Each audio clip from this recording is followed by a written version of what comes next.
Fab. So it looks like Omar has got his chef whites on and is ready to go. So welcome everybody to Action Against Hunger's first ever cook along. We're so thrilled to have you all with us today, and I hope you've got your pots, pans and aprons on and are ready to get cooking. So just a couple of housekeeping notices before we kind of kick off. If possible, please do stay on mute and pop any questions in the chat box. That way we'll be able to hear Omar as he gives us instructions as we cook along. The webinar will be recorded so we can watch back at a later date if you miss any instructions as you go along. So just before we kick off, I just wanted to take a moment to thank each of you for your fantastic and generous support over this past year. We have our brilliant Love Food, Give Food restaurant partners on the call alongside the team from People's Postcode Lottery up in Edinburgh, Innocent Drinks and the Foundation, Kelly Deli, Unearthed, City District, Jing Tea, and maybe even a few others on the call today. So on behalf of all at Action Against Hunger, thank you so much for all that you do to support children with life-threatening hunger around the world. As we celebrate World Food Day this Friday, I'm going to briefly pass over to Alexandra, our Head of Nutrition, to explain why your support is so vital at this time.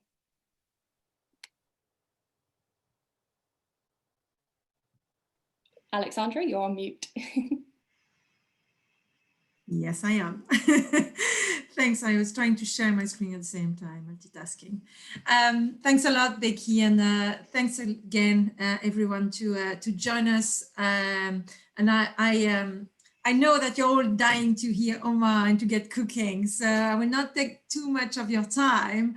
Although I'm tasked with trying to explain to you in 5 minutes what we are doing around the world and what we are doing particularly to respond to the COVID-19 epidemics. So, I mean, it's important first to start and make sure that you know about our regular intervention. You know that we've been trying to work in the last 40 years in eradicating hunger. And that we're working across nearly 50 countries, that we work both in emergency contexts, but also before any disasters, so that we prepare the population and we help them to recover once the disaster strikes as well, and we stay as long as it takes. And very importantly, what we mean by eradicating hunger is that we are aiming at making people nutrition secure. That means that we look for the causes of malnutrition where people are living, and we help them improve their health, their diet, their mental health as well, their access to water, sanitation and hygiene, their livelihood, and also improving their knowledge. So now COVID-19. The COVID-19 pandemic took all of us by surprise. And as you know, it's been affecting the health and nutrition status of people all over the world. And it's a little bit difficult to comprehend at first, to understand why a disease that affects basically the respiratory function, mostly of adults, mostly we know of older adults with underlying disease, and how can it affect nutrition of children? Well, there are several impacts, and the way we've been structuring them is in two ways. First, there is the direct impact of COVID-19, because we know that the virus can be fatal. And we work with a lot of population who live also in densely populated areas. Those people have really limited opportunities for social distancing, they have poor hygiene and sanitation, and also few healthcare facilities to get support for respiratory problem. So even if children are not directly impacted by this, because we know that they are less impacted directly by COVID-19, the people who care for them are. And that's the first consequence of COVID-19 on children. But secondly, and really more importantly, it's a secondary impact that are really aggravating the nutrition status of children all over the world. It's all the measures that are taken to halt the spread. I mean, we've seen it here in the UK as well, with all the economic measures that have been in place, and all the economic impacts that all the measures that countries are taking to try to limit the spread can have on the population. A lot of the countries with whom we work as well depend on remittances, so people sending money to the countries, and in some areas those remittances have fallen by 95%, so that had also a huge economic impact. There also the fact that people fear going to health facilities when they are sick, or when their children are sick, and also the fact that many health staff either became sick themselves or left their job due to the risk. So what do we do for that? So I'll show you a map of all the places where we are intervening and having a COVID-19 intervention. So all the places with the black dots, we are also working on COVID-19. So what do? We work with national governments, and of course the first thing is to take full consideration of the duty of care towards our staff, toward the people affected by the crisis, and take all the precaution measures. So we revised some of the way we were working to make sure that we prevent exposure to the virus with the proper equipment and protective equipment. So we protect the people who come to us, we protect our staff, and we also protect the staff from the Ministry of Health, because we work very closely with them. And that helps in limiting the spread of the virus. But at the same time, we also need to continue our essential programs and our activities, because as I just mentioned, malnutrition is actually increasing. And one of the issues we've had with our activities is in being able to diagnose malnutrition.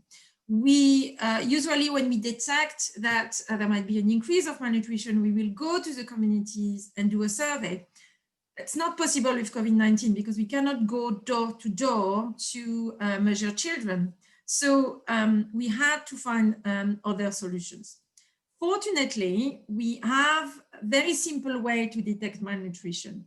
One of them, and I'm sure many of you have heard about it, is called a mid-upper arm circumference band. It's something that we put on the upper arm of a child, and it's a very quick way to check if the children have lost not only fat but also muscles.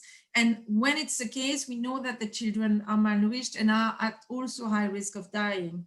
So what we've been doing is to train more and more parents on how to diagnose malnutrition by measuring the mid-upper arm circumference of their children. In this picture, for example, you can see a mother in Yemen who is not only measuring the MUAC, but checking also if there are no edemas, which is another sign of malnutrition on the feet of her child.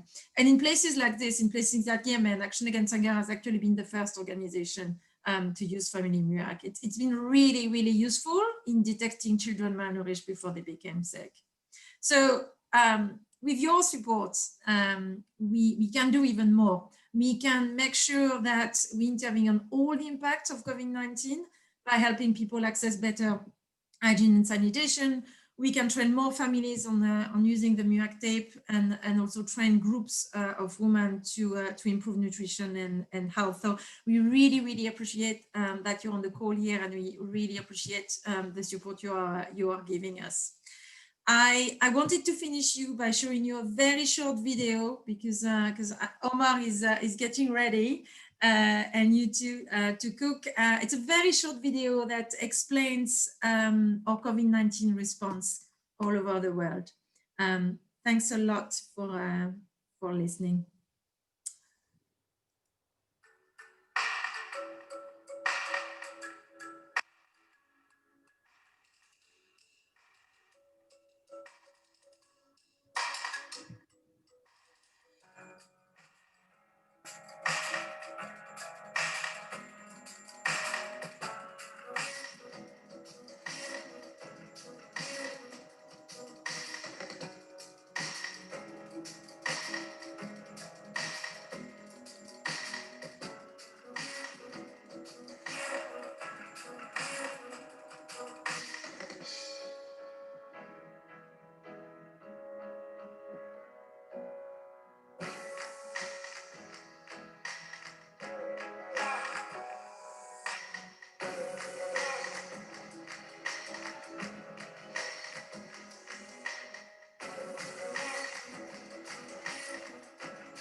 Thanks again, and I'll now leave the floor to our master of ceremony, Becky.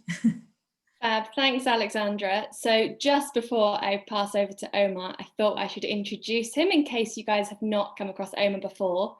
So Omar has been one of our chef ambassadors for 10 years now and is the founder and owner of the critically acclaimed restaurant group Tapas Revolution.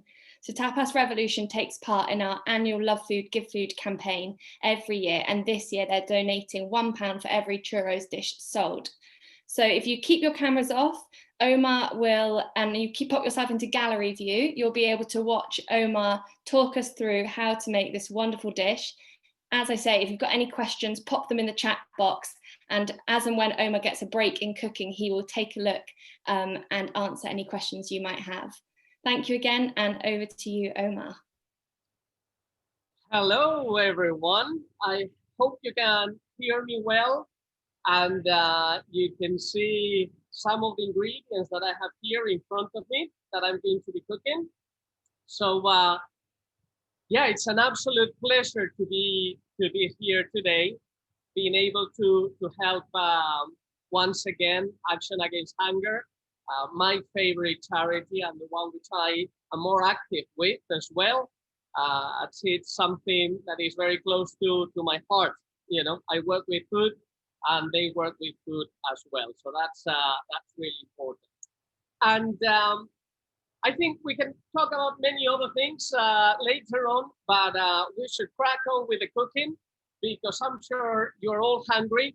And for those of you who are cooking the recipe with me today, hopefully it'll be ready before 2 p.m. A bit of a late lunch, more of a Spanish time than British time, but hopefully you'll enjoy it. I set up a couple of cameras today, which is my laptop that I am looking at you now, and the other is this the set of ingredients which I put on my iPhone. I hope you can see them with clarity, and we can all cook together. Unfortunately, I cannot see what you are cooking or what you're doing. So if you have any questions during the process, I suggest that you put it onto the chat, and you know, and I'll hopefully I'll reply to any question you may have. But I guess you will be quite busy cooking as well with me. So anyway, I hope you enjoy it, and we should crack on. So I have all my the set of ingredients over here that you can see. I have the tomato, which I grated, some good extra virgin olive oil, the diced courgettes, some sweet Spanish paprika, Spanish pimenton as we call it. I have some baby spinach, some broccoli florets, sliced garlic, fresh thyme leaves over here, as well as the green part of the spring onion, some flat leaf parsley as well, and rice, saffron, salt.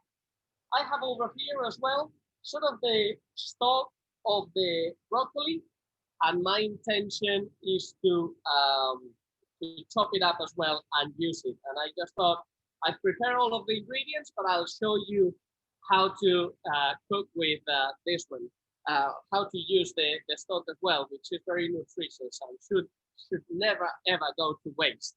So I have over there my paella pan. I hope you have this with you, and if you don't have a paella pan, any large frying pan will do as well, as this is nothing else than a frying pan with two handles on the sides as opposed to just one. So a nice frying pan will do. And then I have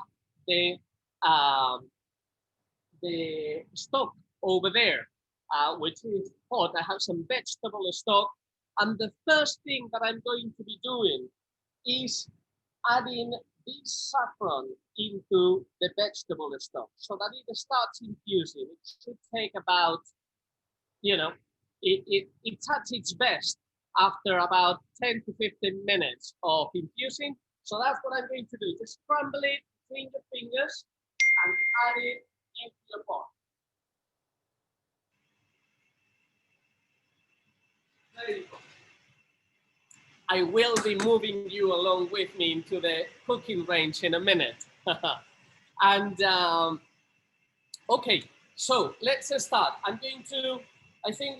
just gonna move you now. And you can see that I'm doing all this live.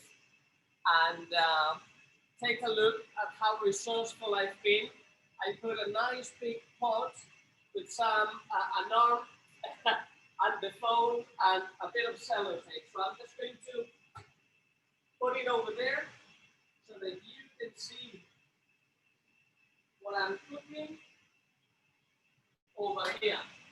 And you will be able to see as well the fish stock, the vegetable stock with the saffron. Okay, so let me now move the laptop towards there as well, so that we can all be in the same place and I can talk to you while I cook. Hopefully you can hear me well. So first, I'm going to turn on my heat into medium to high heat. My burners are probably a little bit stronger than yours at home, so just the highest heat you have will be ideal.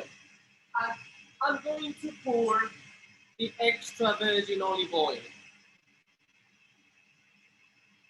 Quite generous. I'm going to leave some on the side in case I need a bit more later on, because as you know, lots of vegetables normally soak up a lot of that oil. And now I'm going to start adding the ingredients. And the idea and the fundamental part of it is that we add the harder ingredients first and the softer ingredients later. So of the ingredients that I already talked to you to show you, I'm going to start with the florets of broccoli, the courgette, as well as the stalk of the broccoli. And then the very last ingredient will be the parsley and the spinach. Will take only a few minutes to cook. So let's start with that. First, I'm going to brown some of these broccoli florets. And while that happens, it should take about a minute or two. I just want to get them a bit of crispiness and color and give some flavor to the oil as well. I'm just going to chop the stalk of broccoli, okay? Which I'm going to do here in my own hand, so you can see up close. I'm just going to cut the stalk in two and kind of dice it, okay? Just going to add it into the pan. I'm doing it home style so that you can see it up close. Broccoli, the florets of broccoli, I'm not going to have them in the pan all the way through the cooking process, as what it will happen is that it will disintegrate. It breaks into small pieces because, as you know, broccoli is quite soft. There you go. So I'm just going to turn it around, brown it on both sides, and then I'm going to set it aside in a minute. And broccoli, there's nothing worse than overcooked broccoli, right? It just has that bit of a fetid smell that nobody likes. I like my broccoli raw or very little cooked. I'm very green. And I haven't said that, but I mentioned now this is obviously a vegan recipe. I thought I'll do something vegan so that it's very inclusive and everybody can eat from it. So I hope you enjoy it. And any sort of green vegetable ingredients will do for this recipe. Garden peas, artichokes, green asparagus, you name it. Okay. All that matters is that you add them at the right time, and you know how hard or soft those ingredients you add will be. Okay, so broccoli is ready. I'm just going to take a look, nice and brown. I'm just going to set it aside. The small florets, which I will add a bit later on. Now the stock is browning, and I'm going to add the diced courgette. Take a look, it's about 1 centimeter pieces, and I'm adding all of it. There you go. Give it a good stir. Take a look at the burner. This is the highest heat that I've got, so it'll be about a bit higher than yours at home. And by the way, if somebody wants something on the chat, please let me know. But for the time being, can anyone from the Action Against Hunger team tell me if you can hear me well and if the image is good, just to make sure that I'm not crazy and I'm by myself cooking. So any form of light will be helpful. We can hear you, Omar. All good. Ah, Becky, thanks very much. That's good. For the cooking. Very good, very good. Thanks very much.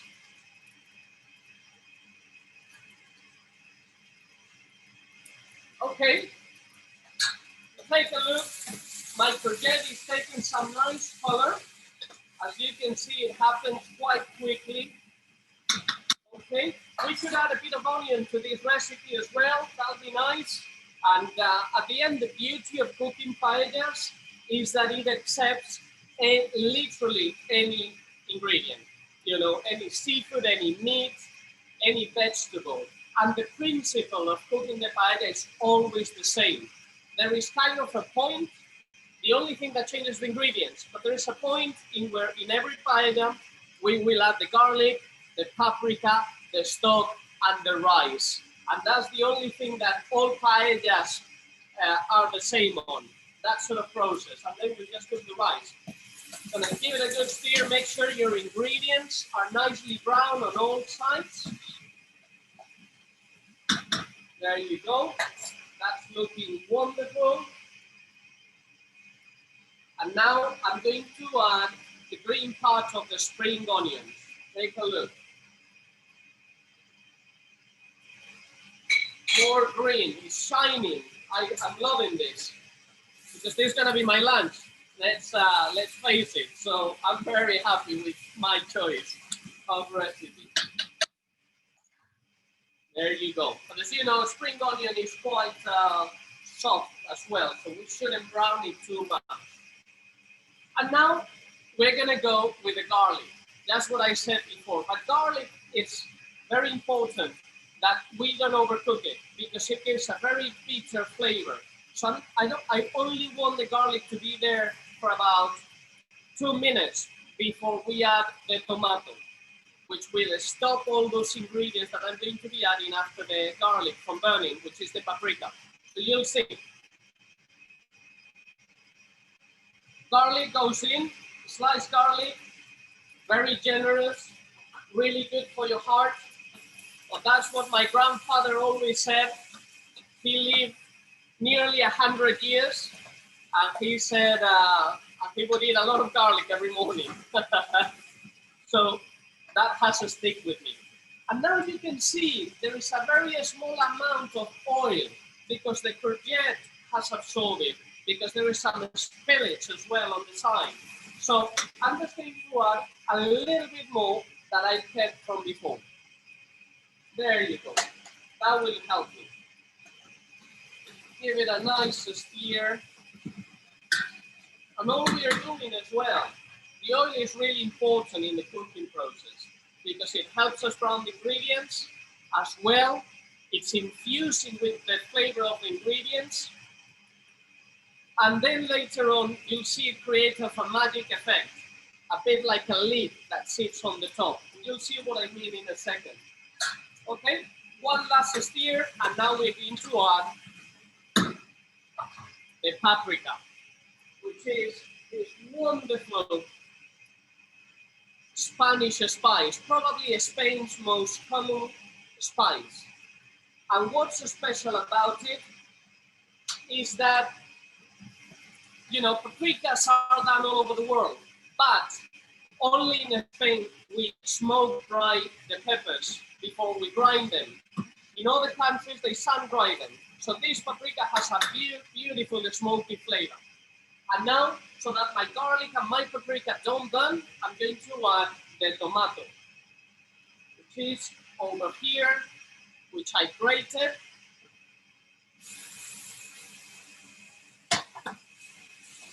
And now that's what I call a wet ingredient, a liquid ingredient.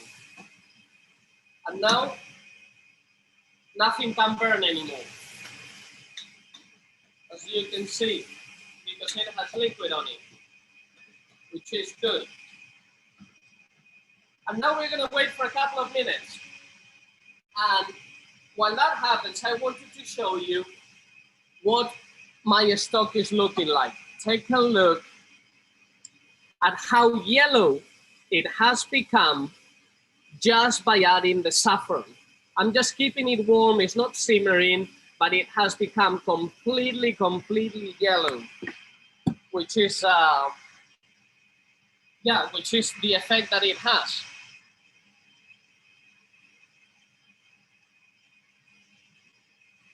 Okay, I hope my internet is working out well, and that you can see with clarity what I am doing with ingredients. And now I'm going to be adding a little bit of seasoning, a bit of salt. Obviously, if you have low pressure levels, don't add any salt. Keep yourself healthy. Now, I'm going to add my rice, which I want to fry a little bit. And this is a similar technique than when we cook a risotto, Italian cuisine. You are frying the rice so that it stays a bit more al dente later, and more whole, you know, and it doesn't break in any part, because rice is such a delicate ingredient. I always say cooking rice and flour are the two most difficult ingredients to cook with. Cooking fish, meat, or vegetable are a lot easier, but rice is really easy to overcook. And baking, we all know how hard that is with flour. That's taking a nice color. And once I have that, I'm going to add a bit of fresh thyme so that it gets really nice fresh aroma. And I'm going to start pouring my vegetable stock with the saffron. So I was going to ladle it, but the reality is I need a very generous amount. So I'm just going to grab the whole pot and start pouring it. Take a look. That is looking wonderful. I'm going to keep a little bit on the side just to make sure. There you go. And I'm going to give it a good stir, just to make sure that all that caramelization of the ingredients, all that brownness that you achieve when you cook with ingredients, starts diluting into the stock. And what it was a nice vegetable stock, it's now going to become an even more intense vegetable stock. That's why it's important to cook with high heat, to try to extract as much flavor as possible from those ingredients, because every ingredient has sugars on them, natural sugars. And when you cook them, they caramelize. That's a phrase that you will hear us chefs saying a lot. Caramelize the onion, caramelize this. And that's the reason why the sugars are turning caramel. And then it's diluting into the stock, making it even more rich. So let me just grab a kitchen cloth and give this a little wipe while that cooks. And this should take depending on your rice, but if you're using a Spanish paella rice, which is what we should all be using for this dish, it should take about 16 to 18 minutes to cook, depending on the size of the grain. So now I have 132 on my clock, and I'm going to calculate 15 minutes. So that will make it to 147. So at 147, we should be able to eat this lovely paella. Omar, there's a couple of questions on the chat box, if you don't mind having a look. Yeah, absolutely. So Yeah. if you feel like the heat is not reaching all the areas, should you move the pan around? Yes, good point. Sometimes, depending on your extraction fan at home or whatever, you know, the flames can go one side or the other. So just try to make the heat as center as possible. And if you cannot achieve that for whatever the reason, then just stir your ingredients a bit more frequently, so that to make sure that all of them are getting a bit of heat and they are cooking evenly. Sorry, Omar, should we have added all the stock water now? Yes, good question. We should have it all there. I made a little more just in case. That's why I kept a ladle just in case. But in my case, I don't think I'm gonna need it actually. So the recipe I gave you, which I think it was 1.4 liters, if I remember right, you should add it all now. And the intention with paella is that by the end, it's all dry, completely dry.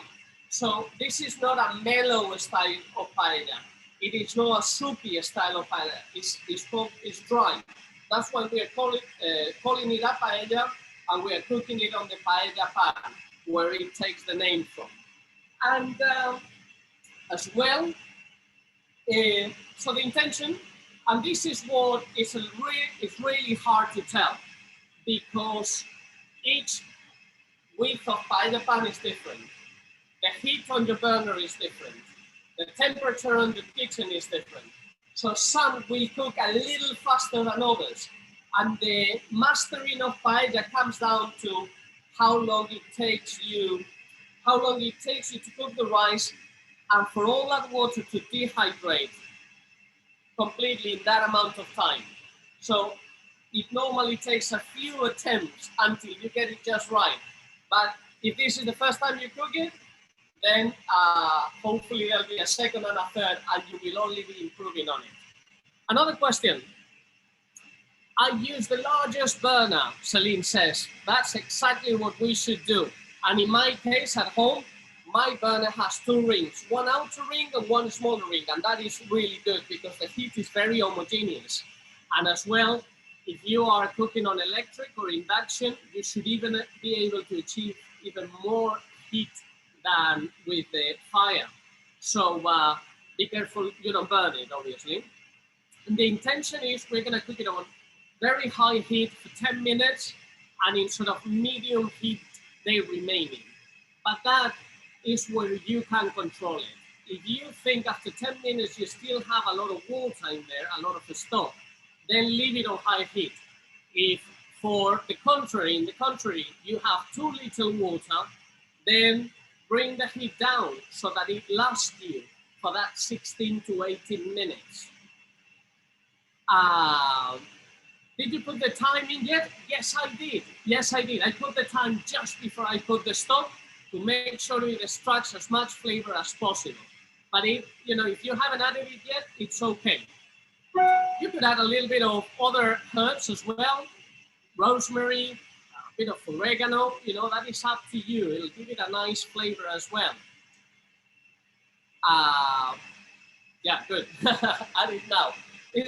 It's such a shame that I cannot see you just now, but I think it'll make it very difficult if I can see all of the screen. So hopefully, at the end, once we are finishing and we finished it, we can all join together, and you can see we can all see each other's paellas and see how they became.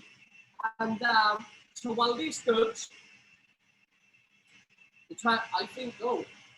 I think something happened with this camera. It says it's connecting, so hopefully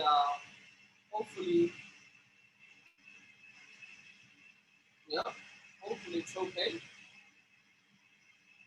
Not sure, but anyway, I'll leave it here. I was going to say, because there's not much to do anymore on this, so I just wanted to tell you um, that how I heard, how I first joined Action Against Hunger. And it's a funny story, but since I was a little kid, um, Action Against Hunger has always had a big presence back in Spain, where I come from. So my parents used to donate money to Action Against Hunger because it always had a very prominent, very prominent presence in there. As well as that at school, they would always do some fundraising days, maybe once or twice a year, every single year as I was growing up. So I've always known Acción contra el Hambre, as it's called in Spain.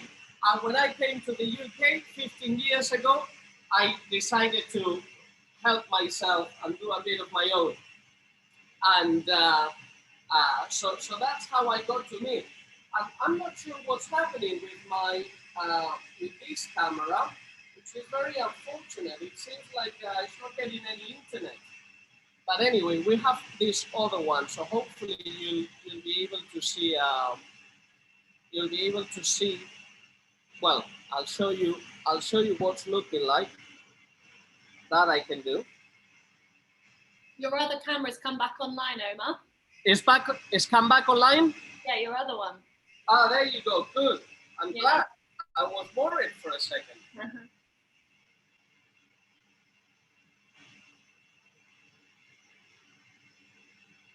Probably that's a good camera, I think. Now you can see it. So I'll point this one to me. You know, kitchens are not televisions or studios. I'm here in one of my restaurants, so that's why you see all this stainless steel surrounding me and all of that. And let me see. Silvia Delicado says, "Qué buena pinta." I think she's probably Spanish. I'm glad that you are enjoying it. Still a few minutes to go. Probably about 9 minutes left. You can see the water, and you can see something really important I didn't say.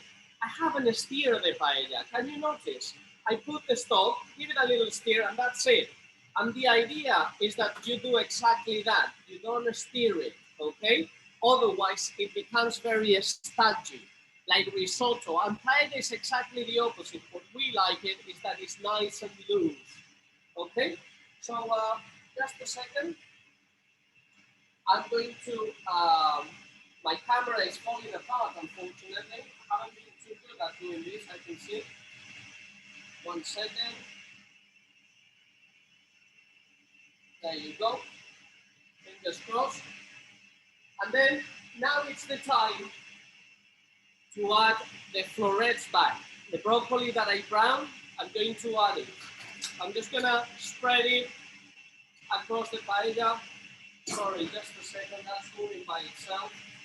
So annoying. Apologies for this, 1 second. My engineering is not that great, as you can see. I'm good at cooking.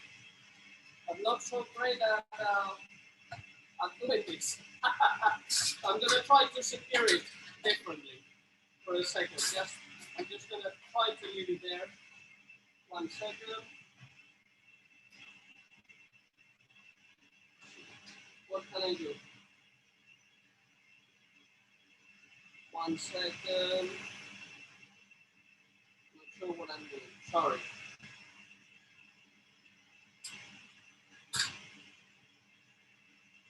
Hopefully there. Apologies. Still live. Just give me a sec. What can I do to make this happen?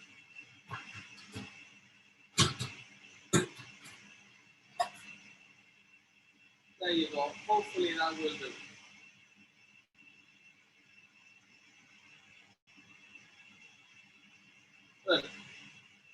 I think that will do.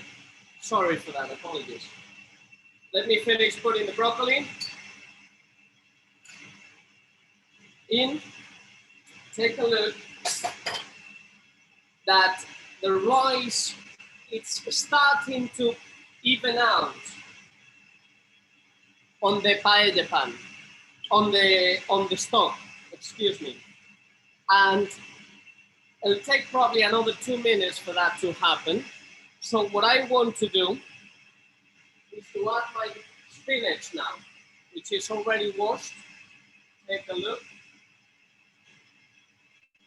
Add a few leaves here and there.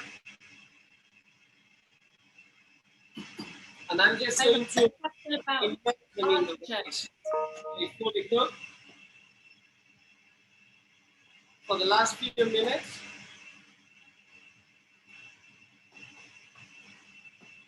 That's good. I'm gonna leave it in there, and a bit of parsley.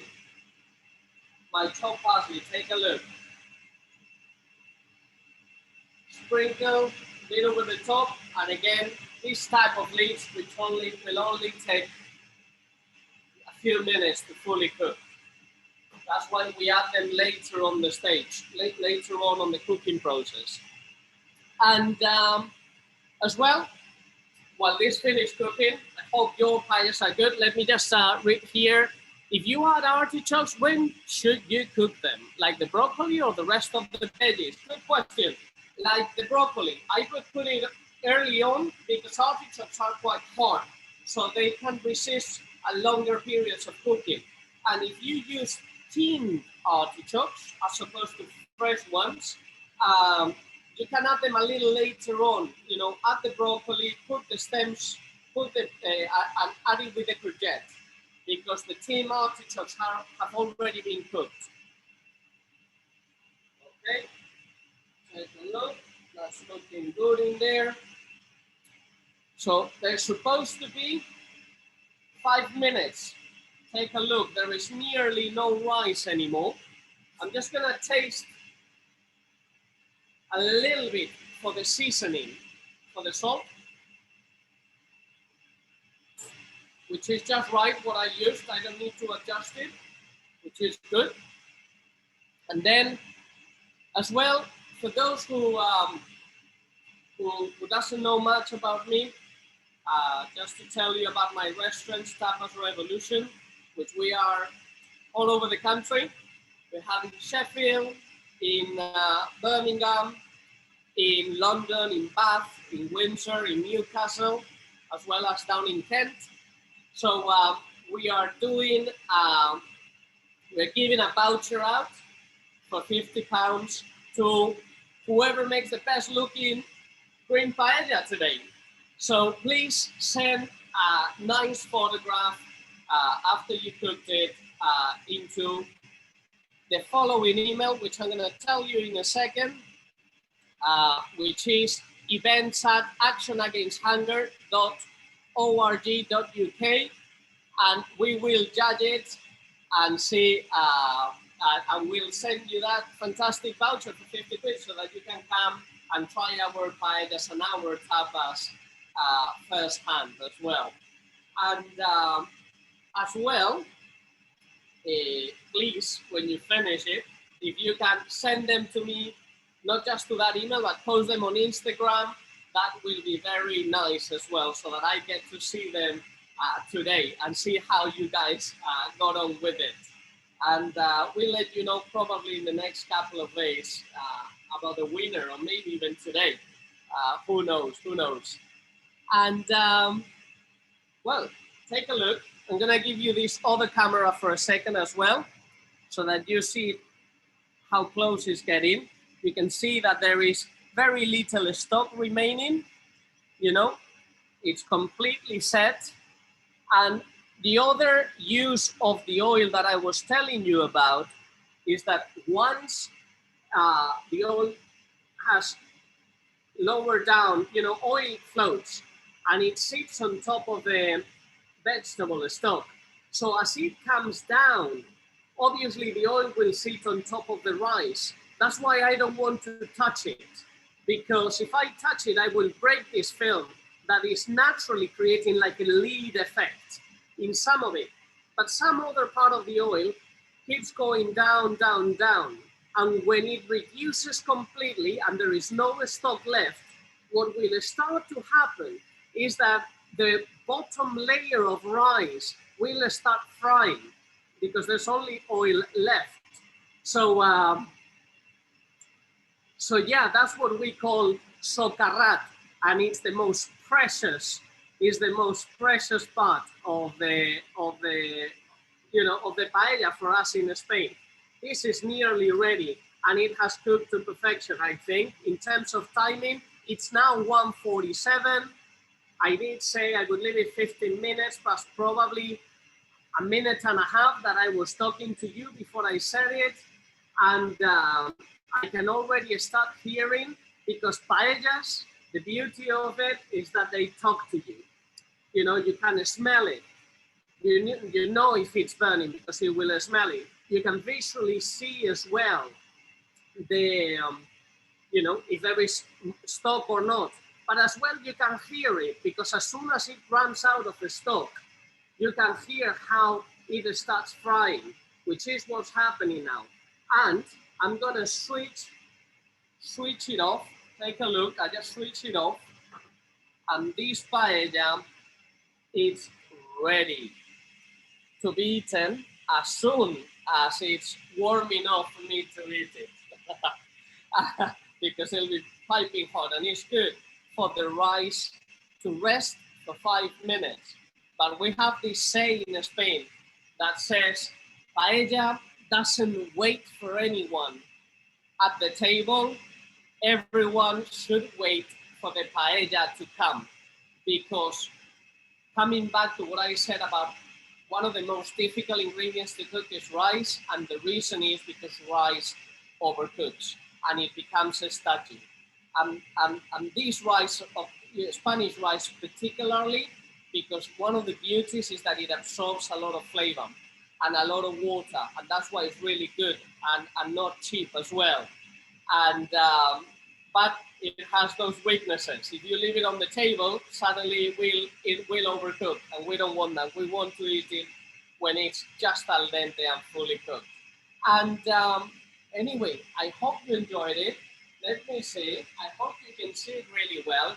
And I was going to invite you all to put your gallery or turn on your cameras if you can, so that we can just see each other, and I can see what you've been doing and see you, and hopefully see your green paella. So please, if you can do that, so that I don't feel as lonely here, cooking alone in my kitchen without seeing what everyone else is doing. It would be fantastic if I can see you. Becky, how is? Oh, that's looking good. I don't think mine's quite cooked yet. It's going all right. Also, I stirred it a bit too much. I forgot the memo about not stirring. Ah, there you go. Bad mistake, but anyway, it'll be as tasty, that's for sure. Is there somebody else there that is sharing? Oh, there you go. H. Ellison, Annie, very nice to see you. Silvia Delicado, hello. Monica Lawrence, very nice to see you. Ben Summers, that looks great. You see in a wok, that's creative. But if that was the widest pan that you have, well done to you, Ben, because that's what cooking is about finding solutions and cooking with what you want, what you have. Aline, oh, I can see a lovely paella. And who is that with the lovely green background over there? That's lovely. Ah, fantastic. I'm so glad to see your paellas, everybody. Iris, oh, wow, that's a good one. And Sian, that looks very similar to mine, actually. That's a nice paella. Looks very similar. Very good, very good. Who else is over there? Well, I hope you've all enjoyed the cooking. I've certainly enjoyed it. and it's all for a good cause. Thanks for being so generous with your time and with your money and donating to Action Against Hunger. And Becky, I'm not sure what else to say. All the work. Great, thanks Omar. Finished 8 minutes ahead of schedule, which gives us all time to go and eat. Hopefully everyone's got a cooked paella, if not an overstirred one. Thank you so much, Omar, for joining us and teaching us. I think some people are keen to have the recipe so that they can make it again in the future, so we'll be sure to send that across to you all. And as Lucy has said, if you could submit any photos, maybe a nice staged shot of your paella by 5 o'clock this evening, we'll release the winner later on or earlier tomorrow morning. Yeah, that just leaves us to say thank you again, everyone, for your support this year. It really is fantastic given the difficulties that COVID-19 is throwing to so many of us. So thank you again. Enjoy your lunch, and we'll see you all soon. All the best, everyone. Thanks, Omar. And enjoy your green paella, whether now or later for dinner when you cook it. You have the video on YouTube. All the best.